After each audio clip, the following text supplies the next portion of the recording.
ఆదిత్యాయ సోమాయ మంగళాయ బుధాయ చ గురుశుక్ర శనిభ్యశ్చ రాహువే కేతువే నమః.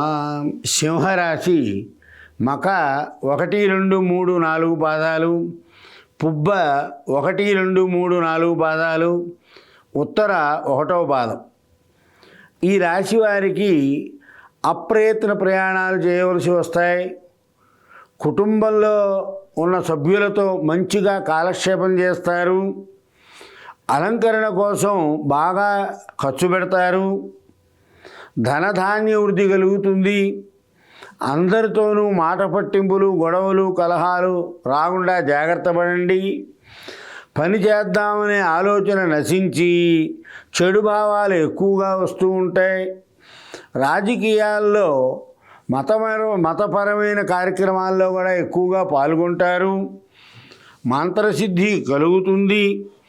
ఉద్యోగంలో ఉన్నవారికి ప్రమోషన్ వస్తుంది. అంతేకాకుండా కీర్తి కూడా అభివృద్ధి చెందుతారు. మనోసంకటం, సేద్యం తరుగుతుంది.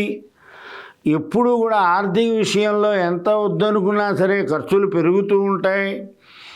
ఉద్యోగంలో ఉన్నవారికి కానీ వ్యాపారంలో ఉన్నవారికి కానీ వర్కర్స్ వల్ల ఇబ్బందులు, వారందరూ సహకరించకపోవడం వల్ల కొన్ని ఇబ్బందులు గురవుతూ ఉంటారు. అయినా వ్యాపారస్తులు బాగా లాభిస్తుంది. పెట్టుబడికి కావలసిన పైకం చేతికి అందుతుంది. షేరు వ్యాపారం చాలా బాగుంటుంది. కోర్టు వ్యవహారాలు అనుకూలంగానే ఉంది.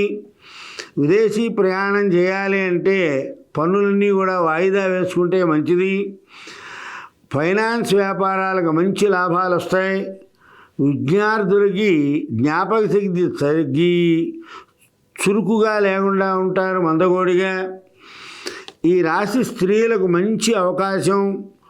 దైవ చింతన చేస్తూ ఉంటే రోజువారీ ఇబ్బందుల నుండి బయటపడతారు. మఖా నక్షత్రం వారు లక్ష్మీ నరసింహ కరావలంబ స్తోత్రాన్ని 3 సార్లు పారాయణ చేయాలి. పుబ్బా నక్షత్రం వారు లక్ష్మీ కవచాన్ని పారాయణ చేయండి. ఉత్తర 1వ పాదం వారు విష్ణు సహస్రనామాన్ని పారాయణ చేయండి. మంచి జరుగుతుంది.